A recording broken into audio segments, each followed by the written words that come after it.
collectors, and welcome to another Bossk's Bounty video, and welcome to another episode of Return to Tatooine. So in these videos I'm opening up some older figures which are going to go towards filling out my own personal Tatooine scenes. Of course, we do know that Hasbro are doing Return to Tatooine next year. I can't wait for that, so I've got some older figures that I still need to open to populate some of my Tatooine scenes. Some of them are going to be the Cantina, and others are going to be just random Tatooine figures. Also in this video, we have the return of little Bossk. He's not so little anymore. He's suddenly decided that he's back into his Star Wars figures. He's been playing with them recently, and he wanted to be on a video opening up some older figures. So we have little Bossk here. Why don't you say hello? Hello. There he is. Right, so we have 4 figures, as I mentioned, to open. We have the one in front of you here, which is Bossk. He was from the Power of the Jedi line. We also have a Legacy Collection figure. We also have a Power of the Force figure. And we also have a original Trilogy Collection figure. So with all that being said, if you do happen to enjoy the video, hit the like button down below. Subscribe if you are new, and let's get into this. Okay then, so as I mentioned, we're going to be starting off with Bossk. Now this figure originally came packed on a Power of the Jedi card. This is a custom card back made by Tatooine Customs. Tatooine goes well with this video. And as you can see there, he's got it as VC 420. So way in the future. Older figure, this one. Pretty poor articulation, but we definitely need him for our cantinas. Hopefully Hasbro will do the right thing at some point and give us an all-new Bossk. I'm sure there's some parts that they could use from previous pilots and things like that. So with all that being said, I am going to be opening up this one. It is a bit of a shame because it is a brilliant card back, and this is exactly the image that I would have chosen if I was Hasbro and I was making this figure in the vintage collection. So pretty cool card back, but let's open him up and check him out. All right then, so here is Bossk out of the packaging. As I mentioned, this is a Power of the Jedi figure. Essentially it's 5 POA, not really too much else going on with it, but it's a pretty good sculpt. I actually think the head sculpt's really good. He's even got his 70s sideburns there. So what do you think about this figure, little Bossk? I think he's quite cool because you could put the helmet on him and he looks like an astronaut. He does, yeah. We can do that now if you like. The helmet does indeed fit onto the figure. And there he is. He does look like an astronaut. And quite a lot of people actually use that helmet to make the custom spaceman from the Cantina as well, using the body of Bossk. Of course, you'd have to replace the lower arms and the legs. But essentially, there is a guy that's walking around the Cantina in a yellow spacesuit, just like Bossk's, but with this helmet on. So there he is. He also comes with his own side blaster, which is in the holster at the moment. But as I said, it is a 5 POA figure, so he's just got swivel arms, swivel hips, and the neck joint is at the bottom of the neck. No sort of barbell neck or anything like that. Really basic figure. But essentially, he's just going to be standing in my Cantina, propped up against the bar, and that's all he kind of needs to do. So for the time being, this one will do nicely. Alright then, so next up, we're going to be opening up the Legacy Collection figure, and we have Slag. So this figure is actually quite expensive on the secondary market. It's pretty sought after, especially now we're going to be getting the Cantina as well, although you never actually see him in the Cantina. I'm pretty sure you only ever actually get to see Slag in a deleted scene of The Phantom Menace, or he may be in one shot of the actual movie. I can't remember. I know there is a deleted scene with him in though. He's a bounty hunter, and he is going to go in my Cantina, even though he's never in the Cantina in the film. So on the back of the card there, we see Slag, and it says the Boonta Eve Classic Pod Race draws a huge crowd of spectators, including bounty hunter Slag. Held just outside Mos Espa, the race is a high-speed, death-defying competition which doesn't stop young Anakin Skywalker from competing. Now this is a builder droid figure as well, so we get a piece of L8, L9. You can see there, I think we're getting one of his arms there with that fire effect. And there's some of the other figures that we've got from the line. And I have the Pod Racer guy to open up in another video because I do want him for my Cantina, even though he's got nothing to do with the Cantina. He will look pretty cool in there. And I also have this one as well, this Sidious hologram, which is pretty cool. So there he is, Slag. A lot of people might think I'm mad for opening this one, but it is a bit damaged in the corner there, so I'm not too bothered anyway, but I definitely want him for the Cantina. So let's open him up and check him out. Alright then, so here is Rumsleg out of the packaging, and I've got to say, he is an awesome looking figure. Very, very happy to have this one in my collection now. He's going to go great in the Cantina. As I said, even though he's not actually in the Cantina, that's definitely where I'm going to be using him. And I said earlier that he was from a deleted scene from The Phantom Menace, but I'm 99% sure now that I remember him being in the actual film itself. And I'm pretty sure it's when Darth Maul sends off those droids to find Anakin and Qui-Gon and what have you. So I think one flies past Rumsleg and it's a blink and you'll miss it scene, and there he is. So amazing that Hasbro actually made this character. But here he is, looking pretty awesome. What do you think about him, little Bossk? I think he's quite good, but the tubes from his oxygen tank don't really go well in his helmet. Yeah, so we had a bit of trouble with this. They seem to ping out quite easily. You can see there he's got those tanks on his back, and those two little tubes go into the back of the helmet. They come out super easily. As soon as you move that helmet ever so slightly, they ping out, but still, it looks fantastic. And look at the weathering you've got on those little tanks there. Really good detail, great sculpt, and some great paint applications. Here he is on a side view there. You can see he's got his double blasters. They do fit into his holsters. And he's got some really great sculpting work on those belts which hold up the holsters. We'll take a closer up look at the figure in a second, and we'll also take the helmet off so you can see that kind of like mask face that he's got. Very reminiscent of like some video games that I've played in the past, like maybe Gears of War or something like that.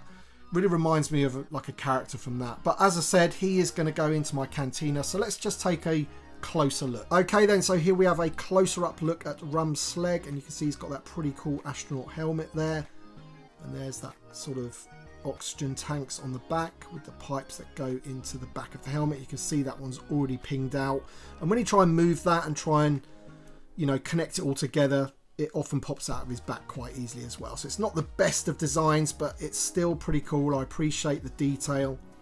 And let's just take that helmet off so we can get a good look at that sort of mask type head sculpt that he's wearing. It's almost like Friday the 13th a little bit as well. But as I say, he's got some great detail. See that thing on his shoulder there. And in terms of articulation, the head's on a ball, so not too much motion there. We've got the hinged shoulders, we have hinges at the elbows, swivel at the glove, which is my favourite. We have a swivel at the waist, swivel hips, we have a joint at the knee, and then no ankle articulation whatsoever. He has two different blasters, so there's one of them, all silver, and each holster is sculpted in such a way that it can only fit the one type of blaster. So you've got this smaller blaster here that goes into that one quite well, and then as you can see on the other side, he's got a bigger holster for this slightly different blaster. So all in all, very cool figure.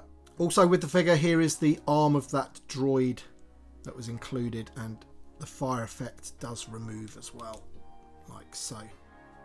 So I'm not too sure if I'm going to be able to complete this droid. Some of the parts for it do come with some expensive figures, so we'll have to wait and see if I can complete him or not.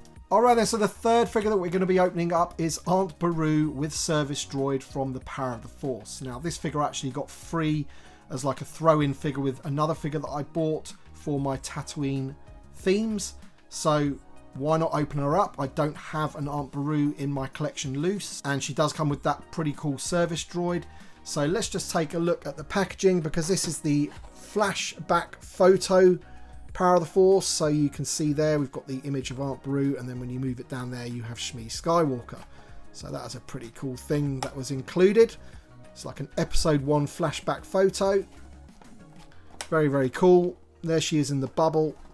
I mean, these things you can pick up so cheap, but as I say, I do not have Aunt Beru in my collection, so let's get it open. Alright, so we've got Aunt Beru out of the packaging, and you can see that she's holding something there. What's she holding, little Bossk? The blue milk. Yep, she's holding the blue milk. That's the little glass, and then you can see that the service droid is holding the little jug of blue milk as well. Now that service droid, I'm pretty sure I've seen this figure before. I do have another one. I think it came with a power droid in a 2-pack as part of the Saga collection, I think it was. I think it's an Empire Strikes Back themed 2-pack. But this is Aunt Beru. She doesn't really do anything spectacular. She's 5 POA, swivel hips, swivel arms, no wrist movement, no ankle movement, no nothing. The head swivels and that's about it. But in terms of the sculpt, once again, pretty good, does the job that it needs to do. And when we get the Luke Skywalker in the vintage collection next year, then this figure can go with that. But obviously it'd be great if we got an updated Aunt Beru and Uncle Owen at some point in the future. But apart from that, not really too much else to say about it. Do you want to say anything more about this figure, little Bossk? Not really, no. It doesn't really do a lot, does it? But it is Aunt Beru, so that's pretty cool. All right then, and the final figure that we're going to be opening up in this video for our return to Tatooine is a figure that we definitely need for our cantinas. And you can even see on the bubble there, we've got Cantina Encounter, Danik Jericho. This is a really expensive figure now. Since the Cantina was announced, this figure, among others, have shot up in price. And I want to say a massive thank you to my buddy Keith Guppy. He has his own YouTube channel called Mando Number 5. He actually gifted me this figure, so I really do appreciate it, Keith. Thank you so much, because I was having a bit of a hard time finding one for a decent price at the end of the day. But this is one of those Cantina aliens that we need for our cantinas, the HasLab Cantina that's going to be arriving next year. And with all that being said, let's get it open and check it out. Before we take a look at the figure, Little Bossk reminded me that I did not take a look at the card, so that's my bad. There is a bio which I'll read in a second, but look at that image of him there. I mean, that is a face only a mother could love, is it not? So yeah, we've got Danik Jericho, and it says Danik Jericho is a very dangerous Anzati. When he attacks a victim, he uncalls small trunk-like organs hidden in his cheeks, inserts them into victim's nose and ingests the person's blood and brain matter. Even the nastiest creatures in the cantina stay away from Jericho. So there you go, and there's a picture of the figure there with those things coming out of the side of his cheeks. So we'll take a look at that right now. Alright then, so here is Danik Jericho out of the packaging. And Little Bossk, what are you going to say? I think this is the best figure today out of the 4. I think you might be right. I mean, Rumsleg does push him quite close, but I think Hasbro have got to be applauded for this figure, especially at the time. I mean, this figure's got a lot going for it. There's a couple of negatives about it. Of course, if you take those things out of his face, which he doesn't use actually in the film, you never actually see those, then you're left with 2 holes in his face. But the fact that his little smoking apparatus thing can actually attach to his leg, he also has a working holster, and just in general, the head sculpt and the hair sculpt and everything on this figure is really, really good, especially for at the time. So I've got to say, I'm really, really happy with it. Again, you know, standing up at the bar of a cantina, he's going to look fantastic. I might have to find a way of displaying without those, you know, tentacle things coming out of his face though. That is a bit of a shame. That's the only negative about it. But what do you think about this figure, Little Bossk? I think he's really good, but the pipe looks like a piece of dentist equipment. Yeah, I guess it does look like a dentist's drill a little bit there, doesn't it? And he actually does have a hole for that to go in on his mouth as well. It is a little bit fiddly, just like Rumsleg's pipes that go into the back of his helmet. So Hasbro's trying to do quite a lot with this figure, but ultimately some of it is a little bit fiddly. But I'm not going to complain about that because I think it looks great. If you can actually get that pipe to stay in his mouth, then I think it looks really, really good. So that's it now. That's all 4 of our figures. We're going to get them all lined up now so we can take a look at them once again. And there we have it, all 4 of the figures that we have opened up in this video, all Tatooine related, and 3 of them are going to be going into my cantina.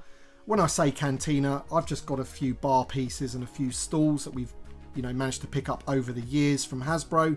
But of course, when we get our HasLab cantinas, then all of these are going to go very, very nicely in there. So, final thoughts, Little Bossk, what do you think about all of these figures? I think they're all quite good, but I like Danik Jericho the best.